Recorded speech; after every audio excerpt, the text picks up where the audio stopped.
Em 1894, um rapaz de 20 anos desceu de um navio em Santos com 2 bolas e um sonho. Ele não fazia ideia de que estava trazendo a maior paixão de 220 milhões de pessoas e que 130 anos depois isso ainda ia parar a guerra, eleger presidente e salvar vidas. Essa é a história real de como o futebol virou religião no Brasil. O inglês que trouxe a bola, mas o Brasil que trouxe a alma. Tudo começa com ele, Charles Miller, um jovem paulistano, filho de um escocês com uma brasileira de ascendência inglesa, que passou 10 anos estudando na Inglaterra. Quando voltou ao Brasil em 1894, ele trouxe na bagagem algo que mudaria nossa história para sempre. Um par de chuteiras, uma bomba de encher, um livro com as regras do futebol e, claro, 2 bolas de couro. Naquela época, o Brasil vivia a Belle Époque. E os esportes da moda eram remo, cricket e turf. Esportes de elite praticados por brancos e ricos, principalmente descendentes de britânicos. Miller organizou a primeira partida oficial de futebol no Brasil no dia 14 de abril de 1895, em São Paulo. O jogo foi entre os funcionários da São Paulo Railway e os da Gas Company. O time de Miller, o da Railway, venceu por 4-2. O futebol nasceu aqui como um passatempo exclusivo da elite. Clubes como o São Paulo Athletic Club, o Rio Cricketian Athletic Association e até o Paysandu Sport Club em Belém foram fundados por ingleses ou descendentes. Era um esporte de cavalheiros, com regras rígidas e um código de conduta. Mal sabiam eles que essa formalidade estava com os dias contados. O Brasil pegou aquele esporte inglês e colocou ginga, malandragem e o mais importante, inclusão. A virada do século XIX para o XX foi o momento da revolução. O futebol começou a escapar dos clubes chiques e a rolar nos campos de várzea, nas ruas de terra, nos terrenos baldios das fábricas. Os operários, os trabalhadores, a gente do povo começou a se apaixonar pela bola. E aqui acontece um marco. Em 1901, o Bangu Atlético Clube, um time de fábrica no Rio de Janeiro, registra o primeiro jogador negro do futebol brasileiro, Francisco Caregel. Isso foi uma afronta para a elite racista da época, que não admitia dividir o campo com negros e pobres. A pressão popular era forte demais. Em 1910, operários do bairro do Bom Retiro, em São Paulo, se juntam e fundam um time para o povo, o Sport Club Corinthians Paulista. O nome foi inspirado num time inglês que excursionava pelo Brasil. A ideia era clara: criar um clube onde todos pudessem jogar, independentemente da cor da pele ou da conta bancária. O futebol deixava de ser um esporte de poucos para se tornar a voz de muitos, e a resistência da elite só tornava a luta mais bonita. Clubes como o Vasco da Gama, em 1923, montaram um time com jogadores negros e operários e foram campeões cariocas, os famosos camisas negras. A elite, incomodada, tentou excluí-los, mas não conseguiu.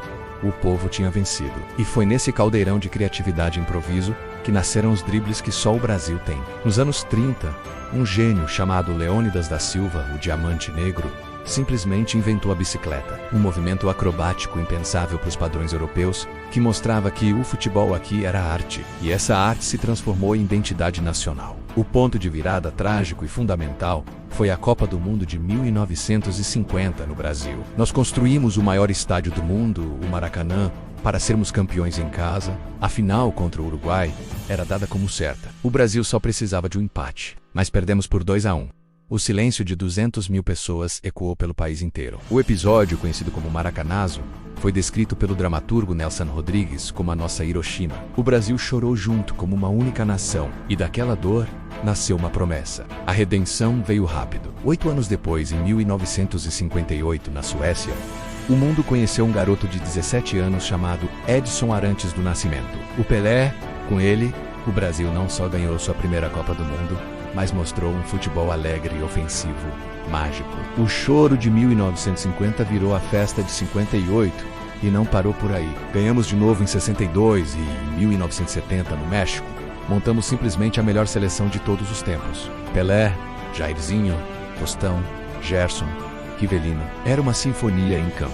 A conquista do tricampeonato consolidou o futebol como a cara do Brasil. O impacto foi tão grande que durante a Copa de 70, até o crime organizado no Rio de Janeiro decretou uma trégua para assistir aos jogos. Os políticos, claro, perceberam esse poder. De Getúlio Vargas a Juscelino Kubitschek, e principalmente durante a ditadura militar, o futebol foi usado como uma poderosa ferramenta de propaganda para unir o país e promover uma imagem de grandeza. Mas o verdadeiro legado do futebol brasileiro é aquele que ninguém conta nos livros de história. É um legado que vai muito além dos troféus. Sim, nós somos o único país a ter participado de todas as Copas do Mundo e somos os maiores campeões, com 5 títulos. Temos a maior média de público do planeta, somando todas as divisões. Mas o que isso realmente significa? Significa esperança. Pense em quantas vidas foram transformadas. Pelé, que engraxava sapatos. Ronaldo, que cresceu num subúrbio pobre do Rio. Romário, da favela do Jacarezinho. Marta, que saiu de uma cidadezinha em Alagoas e foi eleita 6 vezes a melhor jogadora do mundo. Mesmo com quase nenhum apoio ao futebol feminino no início da sua carreira, o futebol é a maior ferramenta de inclusão social do Brasil. Hoje, em 2025, temos mais de 850 clubes profissionais. Mas o mais impressionante é que cerca de 30 milhões de crianças ainda batem bola nas ruas, nas praias, nos campinhos de terra, sonhando em ser o próximo Neymar, a próxima Marta. Charles Miller trouxe uma bola de couro. Nós a transformamos em esperança, em grito de guerra, em hino cantado por milhões de vozes. O futebol não é só um esporte no Brasil. É o único lugar onde rico e pobre, preto e branco, pessoas do norte e do sul do país se abraçam e gritam a mesma coisa: Brasil! É a prova de que a nossa maior riqueza não está nos pés de um jogador, mas na alma de um povo que sabe, como ninguém, transformar um simples jogo em uma razão para viver. Obrigado por assistir até aqui. Se você também se arrepia com a história do nosso futebol, já se inscreve no canal e ativa o sininho. E se prepara, porque no próximo vídeo a gente vai fundo na história proibida dos jogadores negros que mudaram o futebol para sempre. 8. Lá.